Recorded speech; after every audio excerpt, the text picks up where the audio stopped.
Lewis and Clark County is getting ready to unveil its new jail in Helena. But first, they invited community members for a sleepover, and MTN's ALEXIE AGUAYO joined them. Yes, this is me getting patted down, booked, and processed into the Lewis and Clark County Detention Center. But as a volunteer. Is it one-size-fits-all? The Sheriff's Office invited community members for sleepover to test out the new detention center. As everyone knows, we did the bond levy a while back and we got it approved for the building, restructuring the building and the staffing and all that. And basically what we're trying to do now is get the public to see what we've done with that. 8 individuals were screened for COVID-19 before beginning the jail sleepover. We were all guided by detention officers and Sheriff Dutton as they explained the new features of the jail like kiosks and tablets for inmates, as well as ADA accessible cells.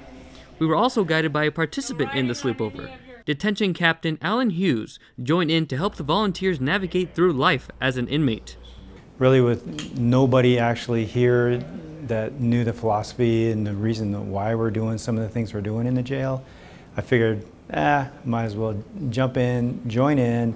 At least if anybody had any questions, I can answer any questions. One of the biggest questions answered was overcrowding in the jail. The detention center had capacity to fill about 80 inmates, but housed over 100. Now with the new pods, the center can house 156 inmates in total. All these new additions, but none of them are considered the most exciting one.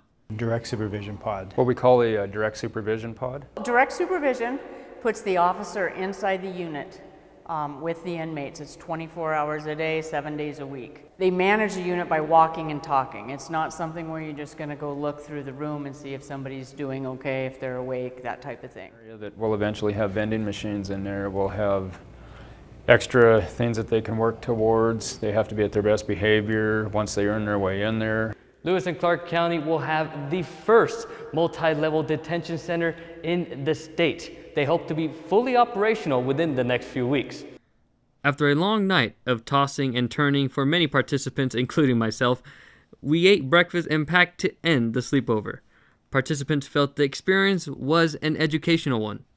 And it was eye-opening, and it just gives you a whole new perspective on the criminal justice system. You can take a look, you can walk from the outside, look in, take a tour, but it's a lot different when you're sitting in there and the door closes and the lights go out. I think Lewis and Clark County has improved its criminal justice system significantly. That is the experience in the new detention center. The one thing all the officers agreed on was that this bond the public voted on did not go to waste. In Helena, I'm ALEXIE AGUAYO, MTN News. Lewis and Clark County voters approved the $6.5 million bond in 2016.